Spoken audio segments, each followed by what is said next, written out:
अमेरिकी राष्ट्रपति ट्रंप ने ईरान को कड़ी चेतावनी दी है। उन्होंने कहा कि अगर 48 घंटे के भीतर होर्मुज स्ट्रेट को पूरी तरह से नहीं खोला गया तो अमेरिका ईरान के पावर प्लांट पर हमला करेगा। ट्रंप ने अपने सोशल मीडिया प्लेटफॉर्म पर रविवार को लिखा, अगर ईरान 48 घंटे के भीतर होर्मुज को नहीं खोलता है तो अमेरिका ईरान के पावर प्लांट पर हमला करेगा और उन्हें तबाह भी कर देगा और शुरुआत सबसे बड़े प्लांट से होगी। वहीं ईरान ने भी चेतावनी दी है कि अगर उसके पावर प्लांट को निशाना बनाया तो वह मिडिल ईस्ट में अमेरिका और इजराइल से जुड़े सभी ऊर्जा ढांचे पर हमला करेगा। ईरान के खातम अल अनबिया सेंट्रल कमांड के प्रवक्ता इब्राहिम जुल्फाघारी ने कहा कि ईरान अमेरिका और इजराइल से जुड़े समुद्री पानी को मीठा बनाने वाले प्लांट और आईटी इंफ्रास्ट्रक्चर पर भी हमला करेगा। तो बड़ी चेतावनी यहां पर दे दी गई है। ट्रंप ने भी ईरान को अल्टीमेटम दे दिया है। ऐसे में अब इस बड़ी चेतावनी के बाद में क्या कुछ रुख रहने वाला है वो देखना बड़ा दिलचस्प होगा। लेकिन पिछले कई दिनों से जिस तरह से ईरान, अमेरिका, इजराइल को लेकर के हलचलें बढ़ी हुई है वो किसी भी तरह से थमने का नाम नहीं ले रही है और एक बार फिर से ट्रंप ने जो है चेतावनी दे दी है और अब ऐसे में देखना है कि इस चेतावनी का असर क्या कुछ रहने वाला है। 48 घंटे का अल्टीमेटम जो है ईरान को दे दिया गया है और ईरान ने फिर से जो है पलटवार भी किया है इस चेतावनी के मद्देनजर। जैसे ही ट्रंप ने चेतावनी दी उसके बाद में ईरान भी पीछे नहीं हटता और ईरान भी बराबरी से जवाब देता है और बोलता है अमेरिका इजराइल के वाटर प्लांट जो है वो उड़ा देंगे। तो ईरान पूरी तरह से जिस तरह से सख्ती के साथ में जवाब देता है, पलटवार करता है, उसके बाद में हालात जो है बड़े ही पेचीदा होते जा रहे हैं।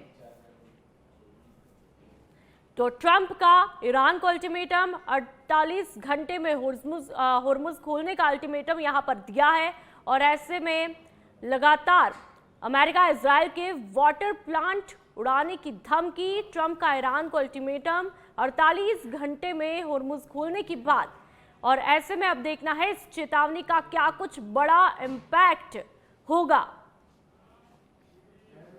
और अब राजस्थान के कोटा की बात करेंगे। राजस्थान के मुख्य सचिव वी श्रीनिवास शनिवार देर शाम कोटा पहुंचे। कोटा सर्किट हाउस पहुंचने पर संभागीय आयुक्त अनिल कुमार अग्रवाल, आईजी राजेंद्र गोयल, जिला कलेक्टर पीयूष समारिया, बूंदी कलेक्टर अक्षय गुदारा, बारा कलेक्टर रोहिताश सिंह, पुलिस अधीक्षक तेजस्विनी गौतम और डॉक्टर सुजीत शंकर, संभागीय वन संरक्षक सोनल जोरिहार सहित जिला प्रशासन के अन्य अधिकारियों ने मुख्य सचिव का पहली बार कोटा आगमन पर स्वागत किया। मुख्य सचिव वी श्रीनिवास ने आत्मीयता के साथ में अधिकारियों से मुलाकात की और आवश्यक विचार विमर्श भी किया। मुख्य सचिव वी श्रीनिवास ने कोटा सर्किट हाउस में विधानसभा अध्यक्ष वासुदेव देवनानी से मुलाकात की। विधायक संदीप शर्मा, जिला अध्यक्ष राकेश जैन भी मौजूद रहे। तो ये तस्वीरें आप देख लीजिए, मुलाकात की तस्वीरें और ये कोटा यानी कि शिक्षा नगरी की तस्वीरें हैं। पहली बार कोटा पहुंचने पर यहां पर वी श्रीनिवास का जम करके स्वागत, अभिनंदन होता है। तमाम अधिकारी बुके भेंट करते हैं। और अब बीकानेर के खाजूवाला से बड़ी खबर, भारत पाकिस्तान बॉर्डर से जुड़ा सनसनीखेज खुलासा हुआ है। खाजूवाला क्षेत्र में बीएसएफ और पुलिस की बड़ी कार्रवाई। खाजूवाला 3 के WM के पास से 2 दबोचे गए। 2 संदिग्ध युवक से जुड़ा ये पूरा मामला है। जांच में पाकिस्तान कनेक्शन के चौंकाने वाले सबूत, मोबाइल फोन की कॉल डिटेल और लोकेशन से खुली परतें। ड्रोन के जरिए पाकिस्तान से हेरोइन मंगाने की साजिश रची जा रही थी। पूछताछ में पहले भी तस्करी के प्रयासों के संकेत। जीआईसी की पूछताछ में कई बड़े खुलासे सामने आए हैं। एनडीपीएस एक्ट के तहत मामला दर्ज कर जांच को तेज किया गया। Mobile phone Jaipur forensic lab भेजे गए। खुफिया एजेंसियां और एनसीआरबी पूरे नेटवर्क को खंगालने में जुटी है। सीमा पार तस्करी के बड़े गिरोह का खुलासा होने की आशंका यहां पर जताई जा रही है। तो वहीं सुरक्षा एजेंसियां कर रही है पूरे मामले की गहन छानबीन। छतरगढ़ थानाधिकारी नवनीत सिंह मामले की जांच में जुटे हुए हैं। खाजूवाला थानाधिकारी सुरेंद्र प्रजापत ने इस पूरे मामले की जानकारी दी है। तो भारत पाकिस्तान बॉर्डर सामने आई कि ये लोग पहले भी 2 बार यहाँ से बॉर्डर पार आई हुई हेरोइन की खेप लेके गए हैं तथा तीसरी बार भी ये खेप लेने के लिए आए हुए थे, परंतु किसी तकनीकी कारणों से ये सक्सेस नहीं हुए और उससे पहले ही पुलिस के कब्जे में आ गए। और इन्होंने जो जेआईसी में जो तथ्य बताए, उन तथ्यों के आधार पे ये लोग हेरोइन की तस्करी में सहयोग कर रहे थे तथा इस बार इनके खिलाफ एनडीपीएस एक्ट में मुकदमा दर्ज किया है तस्करी के प्रयास का और ऑफिशियल सीक्रेट एक्ट का तथा बॉर्डर पर धारा 188 पहले थी, अभी 223 बीएनएस है, उसके उल्लंघन का इनके खिलाफ मुकदमा दर्ज किया गया है तथा इन दोनों को मुकदमे में गिरफ्तार करके अनुसंधान उच्च अधिकारियों के निर्देशानुसार एसएचओ छत्तरगढ़ को दिया गया है। उन्होंने आज उन्हें न्यायालय में पेश किया है तथा पेश किया जाकर उनका पुलिस रिमांड प्राप्त किया। और चलिए ज्यादा जानकारी के लिए सुरेंद्र मंडा हमारे साथ में फोन लाइन पर जुड़ चुका है। सुरेंद्र, क्या कुछ पूरा मामला है, किस तरह से इस पूरे मामले का खुलासा होता है, कैसे परत दर परत यहाँ पर खुलती है? बिल्कुल, देखिए जिस प्रकार से इंटरनेशनल बॉर्डर इलाके खाजवाला में के 3 KWM में जिस प्रकार से 12 मार्च को बीएसएफ की वर्दी के अंदर पकड़ा गया शख्स और उसका साथी है, वो बॉर्डर एरिया में हीरोइन की डिलीवरी लेने पहुंचा था। ये जेआईसी के दौरान सामने आया है। जिस प्रकार से 2 बार पुलिस व बीएसएफ के द्वारा पकड़े गए दोनों संदिग्धों से जेआईसी करवाई गई, जिसके बाद में ये खुलासा हुआ है। इसमें जो संदिग्ध लगने पर उन्हें 3 कालवाला के पास में सीमा सुरक्षा बल के जवानों ने पकड़ा था।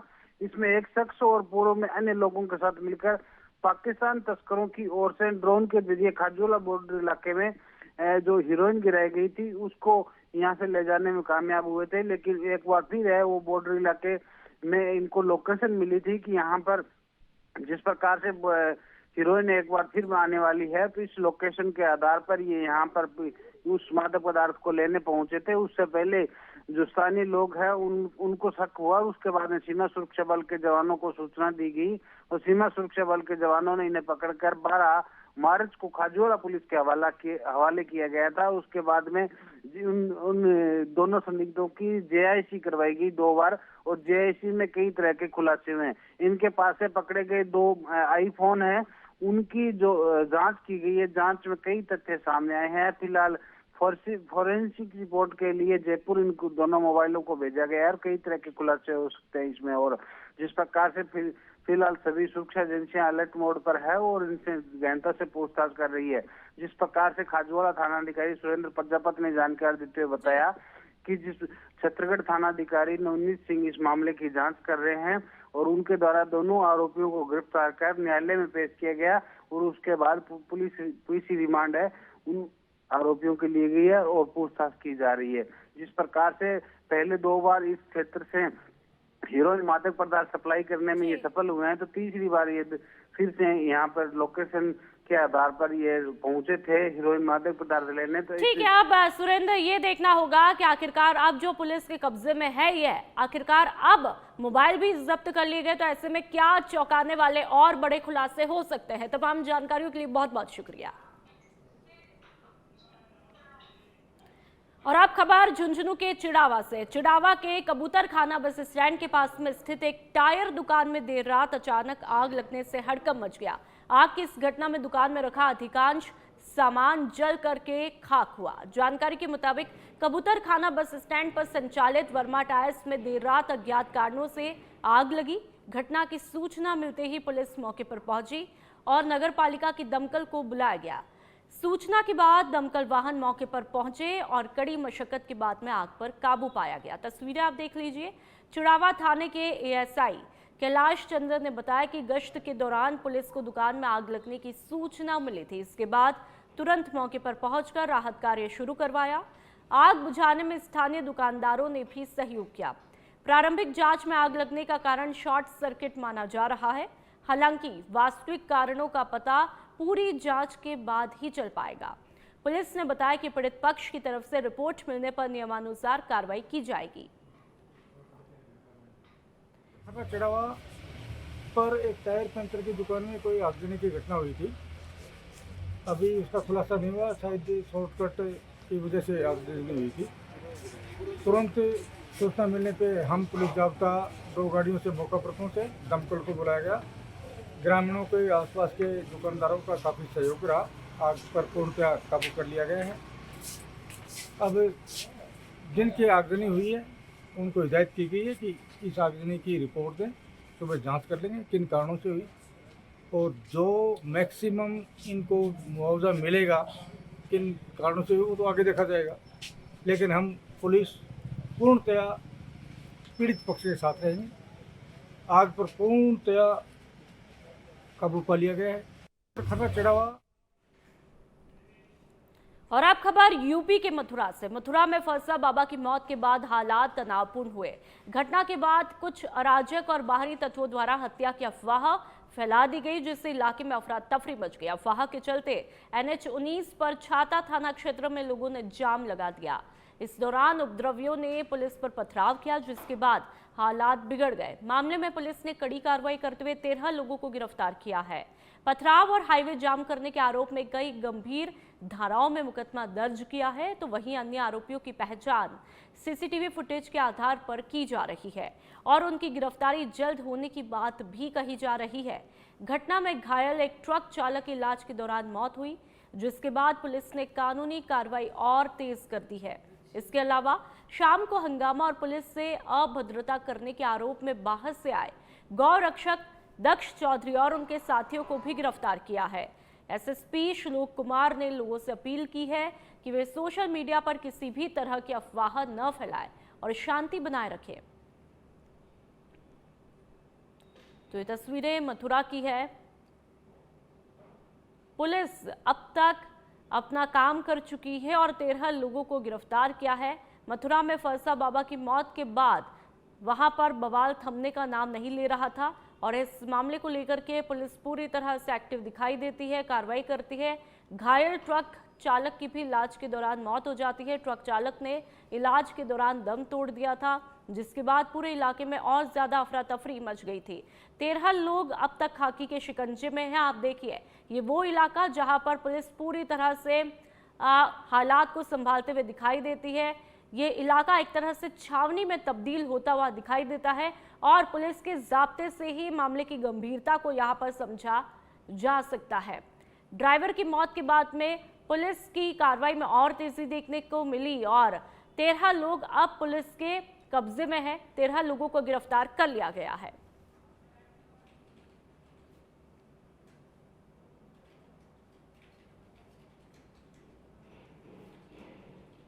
रात्रि थाना कोसी क्षेत्र में एक एक्सीडेंट की घटना हुई, जिसमें फरसा बाबा की दुर्भाग्यपूर्ण मृत्यु हो गई थी। इस संबंध में उनके साथी द्वारा दिए गए तहरीर पर एक्सीडेंट का मुकदमा पंजीकृत किया गया तथा विधिक कार्रवाई इसमें की जा रही है। जिस ट्रक से एक्सीडेंट हुआ था उसका चालक भी घायल हुआ था और उसकी भी इलाज के दौरान मृत्यु हो गई है। इस संबंध में अग्रिम विधिक कार्रवाई सुनिश्चित की जा रही है। इस घटना को लेकर के कुछ अराजक व बाहरी तत्वों द्वारा अफवाह फैलाया गया, जिसके उपरांत थाना छाता क्षेत्र में NH जाम किया गया तथा कुछ उपद्रवियों द्वारा पथराव किया गया, जिसके उपरांत वहां पर कठोर धाराओं में मुकदमा पंजीकृत किया गया है तथा 13 लोगों की गिरफ्तारी सुनिश्चित की गई है। शेष सभी उपद्रवियों को CCTV के आधार पर चिन्हित किया जा रहा है तथा शीघ्र ही उन्हें भी गिरफ्तार किया जाएगा। उत्तर भारत के कई राज्यों में शनिवार को मौसम बदल गया। राजस्थान, हिमाचल प्रदेश और उत्तर प्रदेश के कई हिस्सों में हल्की से मध्यम बारिश हुई, जिससे मौसम ठंडा हुआ। तो वहीं दिल्ली में सुबह कोहरा छाया रहा और ठंडी हवाएं भी चलती रही। राजस्थान के 3 जिलों में पिछले 24 घंटों में कई जगह बारिश हुई। झुंझुनू जिले के मंडावा में सबसे ज्यादा 18 मिलीमीटर बारिश दर्ज की गई। राज्य में तापमान सामान्य से 2 से 8 डिग्री तक कम रहा। मौसम विभाग ने रविवार को पश्चिमी राजस्थान के कुछ हिस्सों में फिर से हल्की बारिश और गरज की संभावना जताई है। बादल की गरजने की संभावना यहां पर जताई जा रही है। उत्तर प्रदेश की राजधानी यानी कि लखनऊ में भी मौसम काफी ठंडा रहा। यहाँ अधिकतम तापमान 25.9 डिग्री रहा, जो कि सामान्य से लगभग 8 डिग्री कम है। कई जिलों में हल्की बारिश दर्ज की है। बिहार के सभी जिलों में शनिवार सुबह से रुक रुक कर बारिश हो रही है। पटना में तेज बारिश के साथ में ओले गिरे, आंधी, बारिश और बिजली से 7 लोगों की मौत भी हुई है। तो राजस्थान, यूपी के कई हिस्सों में बारिश हुई है, जहां पर बेमौसम की बरसात से कुछ लोगों को गर्मी से थोड़ी राहत मिली है। तो कहीं कहीं पर ये बारिश, ये बेमौसम की बरसात चिंता की वजह भी बनी है। खास तौर पर किसानों के लिए राजस्थान में कई फसलें बर्बाद हुई है।